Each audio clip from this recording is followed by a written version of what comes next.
성경은 드라마다 27번째 시간 오막 교회의 선교 왕에 대한 소식이 전파되다. 성경 이야기 안에 놓인 우리 이야기 두 번째입니다. 지금까지 성경을 통해 하나님이 이끌어 오신 큰 이야기를 살펴보았는데요. 그렇다면 오늘날 우리는 하나님의 이야기 속에서 어떻게 살지를 살펴볼 차례입니다. 먼저 성경의 큰 이야기가 무엇이냐 했을 때 이 하나님이 태초에 계획하신 위대한 하나님 나라가 있다. 하나님은 이 세상을 그 위대한 하나님 나라로 가꾸어 가신다. 하나님은 이 세상에 그의 백성을 두시고 하나님 나라를 이끌어 가신다로 정리할 수 있습니다. 그리고 그 큰 이야기 속에서 우리의 작은 이야기를 살펴야 하는데요. 이렇게 질문을 던지며 우리 이야기를 살필 수 있습니다. 어떻게 우리 자신의 작은 이야기를 성경의 큰 이야기 속에 둘 수 있는가? 어떤 삶이 하나님 나라에 합당한 삶인가? 이제 실제적인 삶의 모습들을 살펴보고자 하는데요. 먼저 비즈니스 영역의 게리 긴터 이야기입니다. 책의 내용을 천천히 읽어드리겠습니다. 그는 한때 하나님이 자신은 타문화권 선교사가 되기를 원하신다고 생각했던 사람이다. 그러나 하나님은 오히려 게리를 비즈니스의 세계에서 섬기는 삶으로 인도하셨다. 이 월스트리트 저널에 따르면 산업계 선망의 대상인 첨단 선물 옵션 회사인 시카고 리서치 앤 트레이딩스 그룹의 창립 파트너인 게리는 베스트 파워 시스템즈의 사장이자 경영자이며 다른 세계 회사의 사장이 되었다. 이런 놀라운 경력을 쌓아가는 과정에서 그는 20개가 넘는 다른 사업을 시작했다.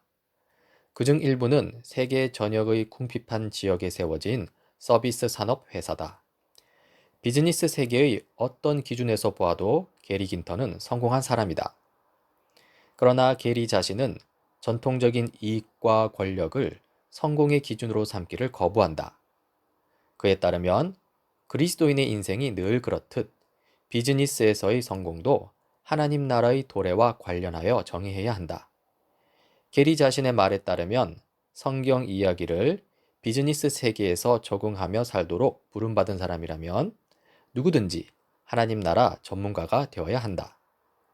하나님 나라 전문가는 돈, 직업, 지위의 관점에서 성공을 정의하지 않는다. 하나님 나라 전문가는 수입이나 안전성이나 지위를 최대로 끌어올리는 데 관심이 없다. 자신의 경력을 쌓는 데도 관심이 없다. 대신 하나님이 그들을 부르신 영역에서 하나님의 뜻에 합당한 선한 영향력을 최대로 끌어올리는 데 관심이 있다. 그들은 하나님이 집중하고 계신 일에 얼마나 기여했느냐로 성공을 측정한다. 하나님이 인도하신 곳에서 자신의 은사가 잘 활용될 수 있는 방식으로 일한다. 하나님이 명령하신 일을 잘 하는 데에 그들의 성공이 달려있다. 하나님의 뜻이 아니라면 아무런 가치가 없다. 천박한 지위, 덧없는 환상 같은 재물, 쉽게 부패하는 권력은 중요하지 않다. 하나님 나라 전문가들에게 중요한 것은 그들의 매일 일하는 삶의 자리와 그들과 함께 일하는 사람들에게 하나님 나라가 침투해 들어오는 것을 보여주는 것이다. 비즈니스 세계에 있으면서 성경 이야기에 충실하게 살아야 한다. 그것은 곧 이미 임했고 앞으로 완성될 하나님 나라를 증거하는 데 헌신한다는 것이다. 하나님이 주신 기회, 재능, 시간, 돈에 대해서 청지기적인 자세를 지닌 기업가가 되어야 한다. 게리는 하나님이 돈을 벌어서 가능한 한 적은 돈으로 살고 나머지는 나누어 주는 일에 자신을 부르셨다고 말한다. 그는 이 원리에 따라 행하면서 타 문화권에서 수많은 하나님 나라 회사들, 선교 법인들을 세울 수 있었다. 이 회사들은 이익을 창출하기 위해서도 사업을 하지만 또한 가장 필요로 하는 곳에서 고용을 창출하고 중요한 재화와 서비스를 생산하기 위해서도 사업을 한다. 전통적인 선교단체나 복음 선포에 대해서는 문을 닫은 많은 나라들도 이러한 기독교 기업이나 자비랑 선교사들은 환영할 것이다. 신실한 백성들의 삶에서는 비즈니스 자체가 살아계신 하나님의 실제를 보여주는 강력한 증거가 된다.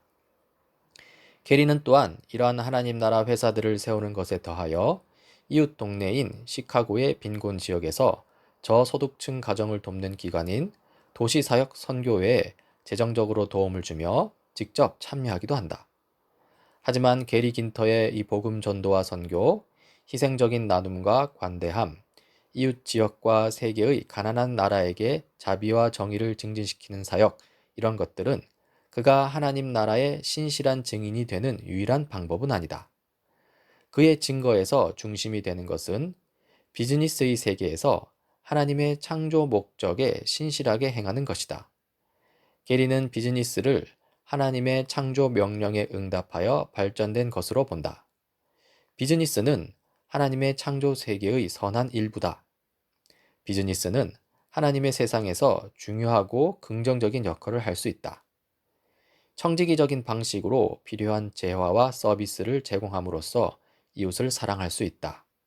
게리는 이윤을 추구하는 것보다 이웃에 대한 사랑, 하나님의 자원에 대한 청지기 정신, 정의를 우위에 둠으로써 비즈니스에 대한 하나님의 선한 의도를 드러낸다. 그는 하나님 나라 회사라는 비전과 이상을 향해 열심히 노력한다. 성경 이야기를 바탕으로 세워진 이 회사는 직원들과 그들의 가족, 거래처와 고객의 삶에 축복이 되고자 한다. 우상숭배적인 이익 동기가 대부분의 전통적인 비즈니스 세계를 이끌고 가는 이때에 그러한 목표는 사실 어려운 것이다. 게리는 비즈니스 세계에서 하나님의 목적에 신실하게 살려면 재정적인 손실을 입거나 명성에서도 어려움을 겪을 수 있다는 것을 안다. 하지만 이것은 우리가 증인의 삶을 살 때 예상해야 하는 것이다. 네, 지금까지 게리 긴터의 이야기를 살펴보았는데요. 다음으로 이 자연과 환경 영역에서 이 피터와 미란다 이야기를 살펴보도록 하겠습니다. 영국의 한 교회 부목사였던 피터는 탄자니아에서 선교 사역을 할 곳을 찾고 있었다. 그런데 그때 하나님은 이 피터와 미란다에게 전혀 다른 계획을 보여주셨다. 하나님의 창조 세계에 특히 새에 대한 사랑에 이끌린 피터와 미란다, 그들의 어린 새 자녀, 그리고 또 다른 영국인 부부는 1983년에 포르투갈로 이주해 와서 기독교 자연보호 단체인 로차를 설립한다. 그 당시에는 사실 환경에 대해 깊은 관심을 가진 그리스도인들이 거의 없었다. 그렇지만 성경 이야기에 따르면 하나님은 자연 세계를 깊이 사랑하신다. 또한 하나님은 인간을 자연 세계의 청지기로 만드셨다. 당시 포르투갈에는 헌신된 그리스도인 생태학자도 없었고 현지 조사 센터도 없었다. 그 나라의 남쪽 해안을 따라 있는 이 서식지들은 파괴되기 쉬운 상태였고 보호가 필요했다. 특별히 한쪽 강 어귀에 있는 엄청난 철새 서식지가 그러했다. 로차의 직원은 현지 조사를 맡아 새들의 이동 유형을 연구하고 새들의 수를 세고 지역의 생물 종들을 조사했다. 이 자료는 전국적인 자연보호 단체들이 참고하는 공식 보고서에 기록되었다. 이 고된 수고는 보상을 얻었다. 포르투갈 정부는 로차 근처의 강 어귀를 환경보호지역으로 승인했다. 이 로차의 현지조사센터는 공동체를 강조하는 점에서 독특하다. 배경도 다양하고 능력 수준도 다른 사람들, 풋내기에서부터 조류학 박사까지 다양한 사람들이 이곳에 와서 일한다. 이 피터의 책 밝은 날개 아래에는 이 단체의 초기 몇 년 동안의 이야기와 그때 겪은 어려움이 묘사되어 있다.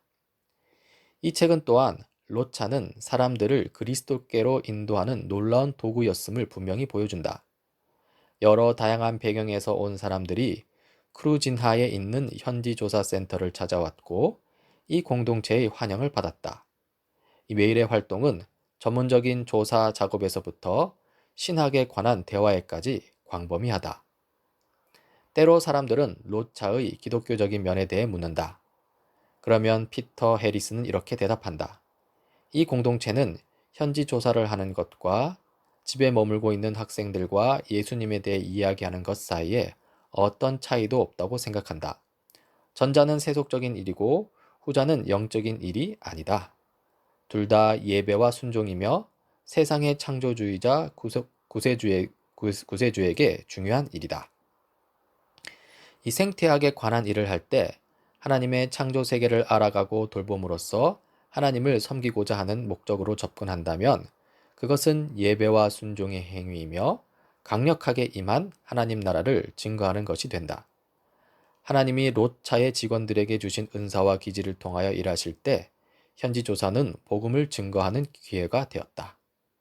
이 방문객들은 창조 세계를 통해 나타나는 하나님의 영광, 그리고 그리스도를 위해 살아가는 공동체의 삶을 통해 드러나는 하나님의 영광을 본다. 20여 년 전 롯차의 설립을 위해 몇 사람이 함께 이곳에 와서 씨를 심었다. 하나님은 그 씨가 자라 풍성한 열매를 맺게 해주셨다. 오늘날 롯차는 13개국에서 일하는 국제적인 단체가 되었다. 지금까지 자연과 환경 영역에서 이야기를 살펴보았는데요. 마지막으로 일상 영역, 특히 대학생으로서 이 애비와 퍼시 이야기를 살펴보고자 하는데요. 이 서로에 대해 관심을 가지기 시작하였으며 하나님을 더 알아가고 섬기고자 하는 열정이 있는 두 젊은이 애비와 퍼시는 어떠한가? 이들은 우리와 함께 성경 이야기를 따라가는 여행을 하면서 세상을 향한 하나님의 목적이 얼마나 광대한 것인지를 깨달으며 새로운 시각을 갖게 된다. 그러한 시각은 현재 혹은 미래에 그들의 삶에 어떤 영향을 미칠 것인가? 애비는 기도와 개인 전도만을 진짜 기독교적 활동이라고 생각해 왔다. 하지만 요즘 들어 하나님이 자신에게 주신 은사를 사용할 수 있는 이 다양한 방식에 대해 생각하고 있다. 그녀는 외교 사절단에 들어가는 것, 외국인 학교에서 언어를 가르치는 것, 혹은 일 때문에 해외에서 살아야 하는 사람들을 상담해주는 사업 등 여러 가지를 생각하고 있다. 그녀는 이제 이런 다양한 삶의 진로들이 하나님 나라를 보여줄 수 있다는 것을 알고 있다. 그리고 하나님은 자기 백성이 어디에 있든지, 삶의 어느 단계에 있든지, 거기에서 자기 백성을 통해 하나님의 왕되심을 보여주실 수 있다는 것을 깨달았다. 따라서 지금 여기서 하고 있는 대학 공부에 대한 애비의 생각 역시 변화되었다. 예배와 섬김은 더 이상 방과 후의 일이 아니다. 수업에 들어가고 친구들과 대화하고 보고서를 쓰는 단순한 일들이 애비에게 새로운 의미를 주었다. 이러한 일들은 그녀 자신의 시간과 재능을 가지고 지금 하도록 그녀에게 주어진 일이다. 또한 이러한 일들은 사람을 사랑하고 하나님을 사랑하는 일이다. 하나님은 그녀를 학생으로 부르셨다. 그녀가 생각하고 읽고 쓰는 모든 일에 복음이 스며들도록 하셨다. 그녀가 나중에 어디로 가든지 하나님의 다스리심을 증거할 수 있도록 훈련시키시고 하나님의 세상에 대한 통찰을 얻도록 그녀를 학생으로 부르셨다. 그렇다면 퍼시는 어떠한가? 퍼시는 마음속으로 늘 자신을 부족한 그리스도인이라고 생각했다. 주중에 학교에 다니고 주말에 가족 농장에서 일하는 것이 하나님을 위한 삶으로 여겨지지 않았다. 도시에서 전임 청년 사역자로 일하고 있는 형과 비교할 때면 특히 더 그랬다.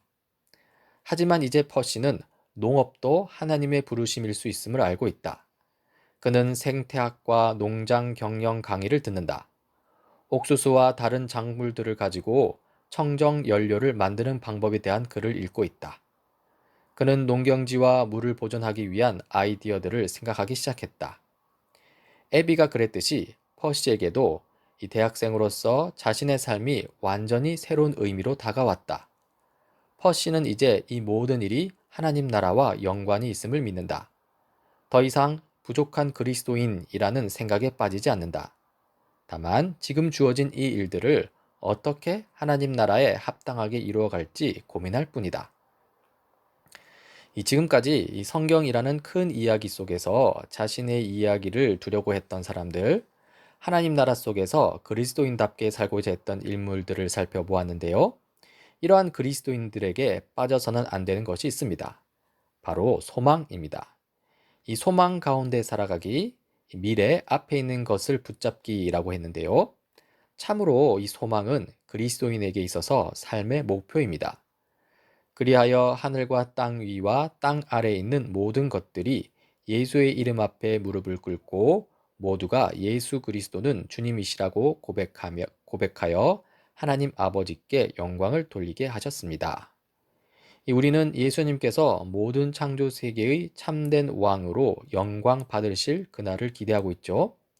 실로 그리스도인들은 언젠가 창조 세계 전체가 회복되리라는 것을 알고 있습니다. 이 그리스도인들은요, 이 복음을 붙들고 소망으로 그 날을 바라봅니다. 또한 소망은 그리스도인에게 있어서 삶의 원동력입니다. 이 믿음, 사랑, 소망인데요. 이 믿음은 예수님께서 십자가와 의로운 삶으로 획득하신 이 구원의 공로를 우리의 것으로 받아들이는 수단입니다. 그리고 사랑은 하나님을 향한 우리의 믿음이 밖으로 표현된 것이죠. 이러한 사랑이 없으면 그 믿음은 가짜입니다. 마지막으로 소망은요, 미래 언젠가 하나님 나라가 완성되리라는 확신에 찬 기대입니다. 이 소망에 대해 좀 더 자세히 살펴보자면요. 이 소망은 미래에 완성될 하나님 나라에 대한 확고한 믿음이죠. 이 소망은 현재 이미 임한 하나님 나라의 삶을 살기 위해 고군분투하는 그런 그리스도인에게 삶의 의미를 부여합니다. 즉, 이 소망은 그리스도인의 사명을 형성하는 믿음의 중요한 한 부분이라는 것이죠. 참으로 이 소망은 그리스도인에게 있어서 삶의 목표이자 원동력입니다. 이 레슬리 뉴비기는 다음과 같이 말합니다. 역사 속에서 일어나는 의미 있는 행동은 미래의 목표에 대한 비전이 있는 경우에만 가능하다. 우리가 역사의 목표, 가령 완성된 하나님 나라를 믿는 것이 오늘날 우리 삶에 특별한 의미와 틀을 줄 것입니다. 우리가 이 세상에 완성될 하나님 나라를 미리 보여주도록 부름받았음을 인식한다면 그 나라의 완성에 대한 소망이 지금 이곳에서 하는 우리의 모든 말과 행동을 만들어 간다는 것이죠. 자, 그렇다면 이제 질문이 남았습니다. 그 소망이란 무엇인가? 그리스도인이 소망하는 것의 내용은 무엇일까요? 그리스도인은 무엇을 소망할까요? 성경은 역사의 끝에 대해, 즉 우주적인 드라마의 대단원에 대해 무엇을 가르칠까요? 다음 시간에 살펴보도록 하겠습니다.